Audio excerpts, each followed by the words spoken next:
Assalamualaikum warahmatullahi wabarakatuh. Shalom, Om Swastiastu, Namo Buddhaya, salam kebajikan untuk kita semua. Dewan Juri yang terhormat, serta rekan berpikir kami sebangsa dan setanah air, perkenalkan kami dari tim delegasi Universitas Indonesia. Saya Tazkia Nafs Azhara selaku pembicara pertama.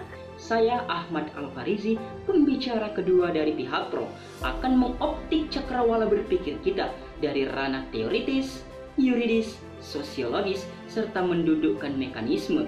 Saya, Timothy Sambuaga, sebagai pembicara ketiga dari tim pro yang akan memberikan konklusi dan menghadirkan solusi untuk perdebatan kali ini di bawah mosi pelaksanaan Pilkada 2020 di era new normal. Terima kasih atas perhatian rekan-rekan dan selamat menyaksikan.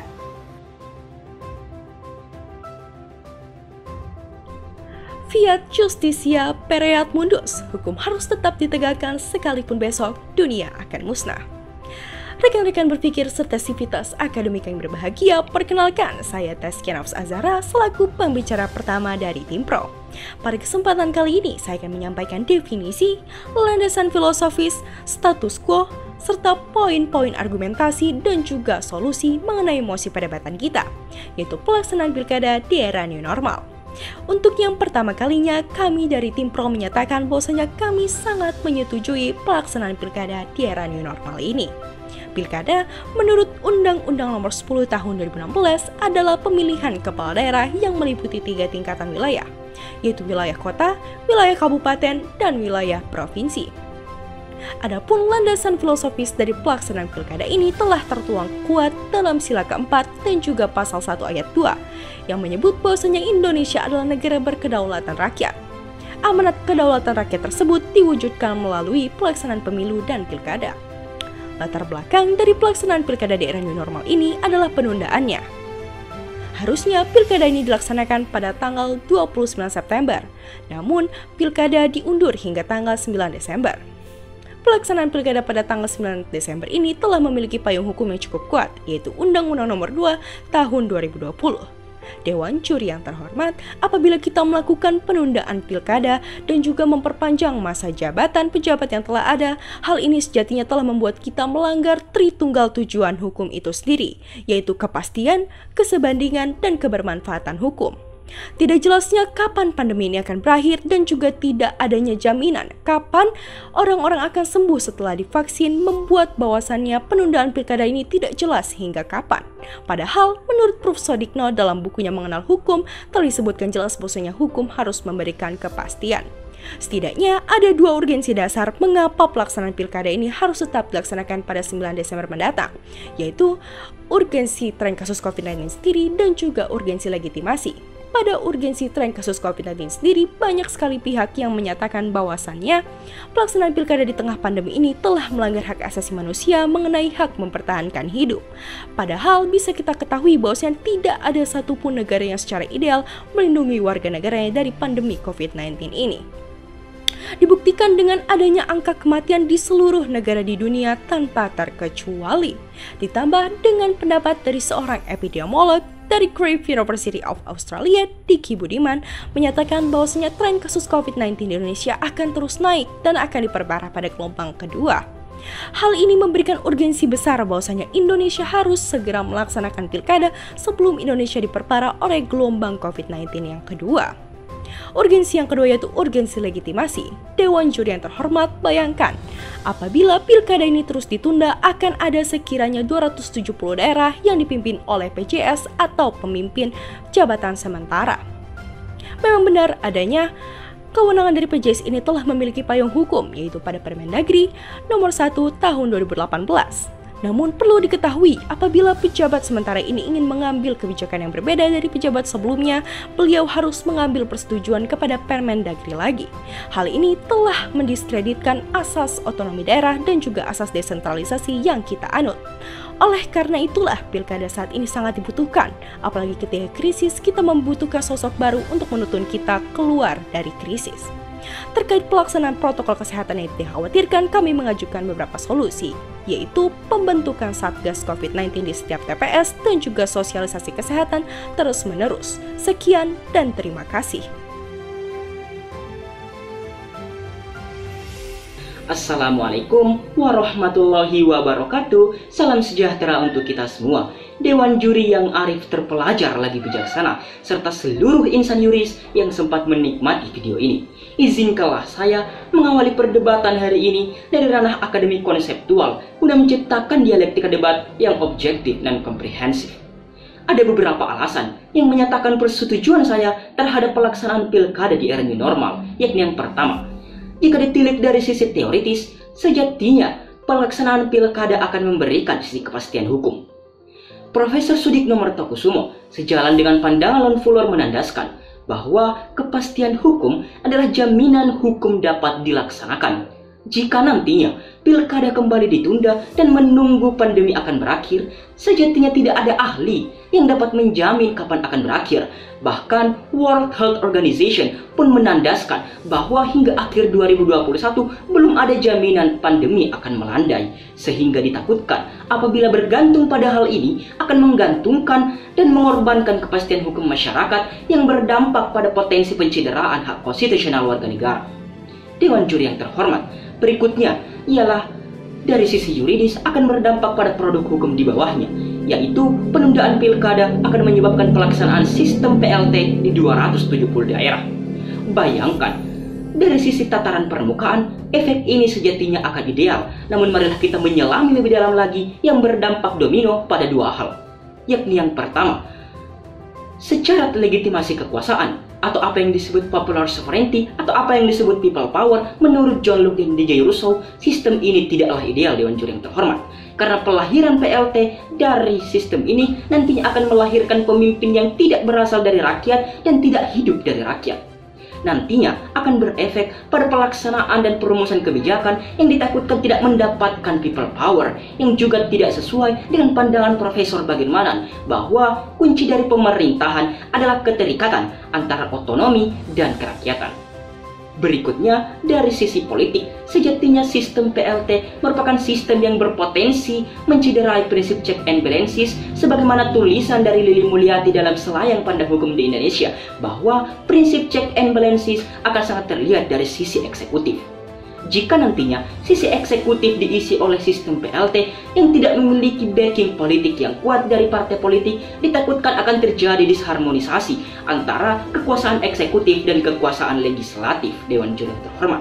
Apalagi dalam situasi krisis seperti hari ini, banyak sekali dugaan abuse of power terhadap praktik korupsi dana COVID-19, sehingga pilkada di era new normal merupakan alternatif pelahiran pemimpin sebagai figur resolusi untuk menciptakan suatu sistem pengentasan pilkada dari tingkat pengentasan pandemi COVID dari tingkat pilkada. Dewan juri yang terhormat, secara sosiologis pelaksanaan pilkada dapat pula dimaknai sebagai bentuk stimulus ekonomi. Di masa krisis seperti sekarang ini, Ketua KPU Arief Budiman akan menambahkan jumlah TPS dari 253.000 hingga 304.000. Secara implikasi logis, hal ini akan berdampak pada penyerapan tenaga KPPS yang semakin banyak dan penggunaan alat operasional yang semakin masif. Ladang ini bisa dimanfaatkan oleh pemerintah dengan memberdayakan masyarakat yang terdampak COVID-19 dengan mengisi pos-pos tersebut, sehingga nantinya dapat terjadi efek retribusi ekonomi yang lahir dengan mampu menggerakkan roda perekonomian dari masyarakat, Dewan Juri yang terhormat. Perdebatan hari ini sejatinya melahirkan solusi bukan ambisi, sehingga sebagai bentuk mekanisme kami ialah dengan membentuk tim penertib COVID Pilkada. Tim ini nantinya diharapkan mampu mewujudkan integrity of politics yang memiliki tugas yakni yang pertama, yaitu dengan menjamin sistem pembagian bantuan sosial dari pemerintah terhadap masyarakat akibat pandemi dapat berjalan secara optimal. Efeknya kemudian ialah akan tercipta suatu iklim yang tidak terkontaminasi dengan efek money politics akibat dari terhimpitnya masyarakat di era pandemi ini. Kemudian daripada itu, tugasnya yang kedua ialah dengan menjalankan fungsi partisipasi berupa melakukan pengawasan secara ketat yang nantinya bermuara pada Bawaslu, Dewan Juri yang terhormat.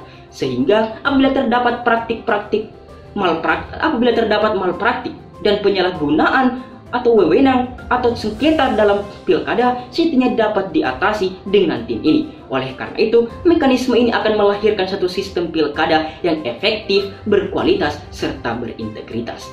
Oleh karena itu, Dewan Juri yang terhormat, saya mengajak kepada seluruh kawan-kawanku bahwa janganlah kita menjadi seperti balon udara, nampaknya besar namun isinya kosong tak ada dasar. mampu terbang menembus cakrawala, namun setitik jarum membuat terseok di jenggala. Marilah kita menjadi seperti burung. Kalaupun burung kecil mampu menggapai awan, maka jangan biarkan corona yang tak nampak membiaskan kejayaan. Wassalamualaikum warahmatullahi wabarakatuh. Mari sukseskan pilkada.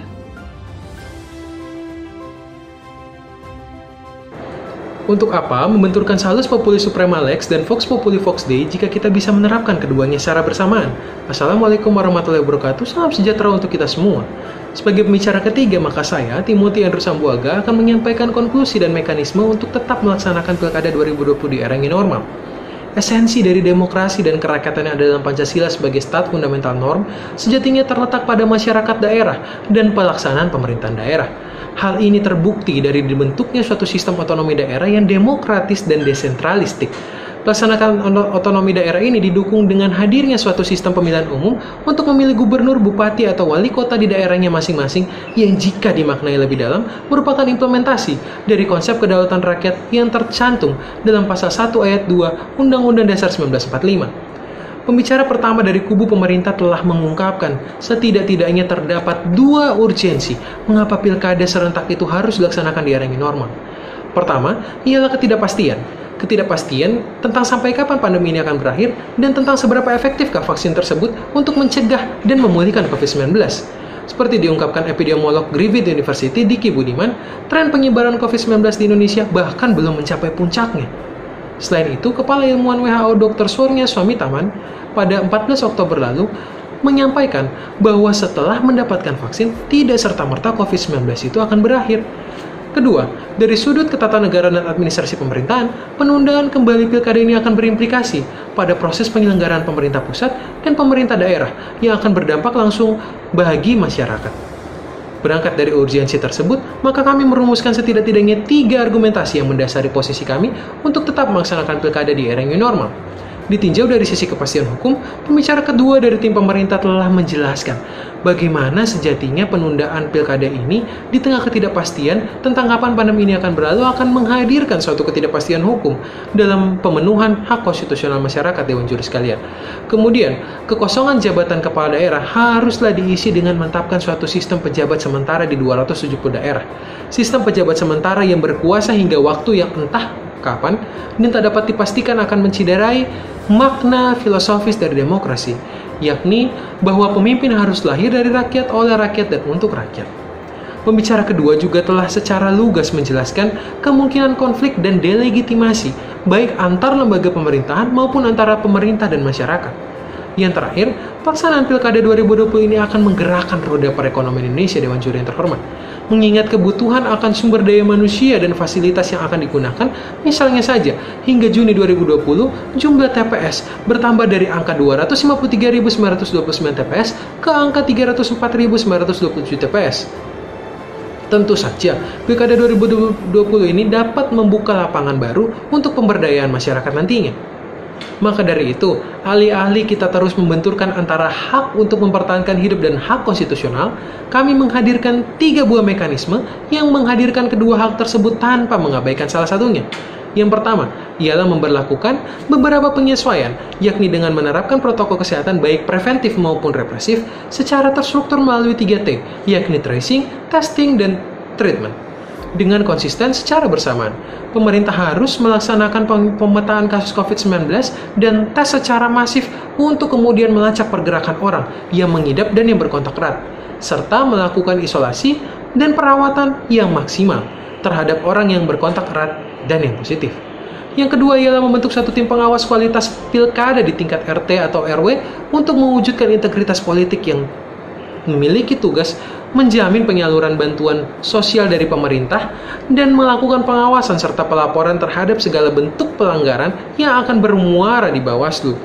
Dan yang terakhir, berangkat dari polling Kompas di mana sebanyak 81% masyarakat bersedia menerima petugas pemuktahiran data pemilu dengan menggunakan alat pelindung diri, maka untuk meningkatkan optimisme dan kepercayaan masyarakat, pemerintah akan terus melakukan simulasi, workshop, dan menyiapkan rencana kontingensi, serta menerapkan 3M, yakni mencuci tangan, menjaga jarak, dan menggunakan masker. Komitmen ini juga nampak dengan penambahan kekuatan pembiayaan untuk Pilkada 2020 sebesar 4,7 triliun dari APBN.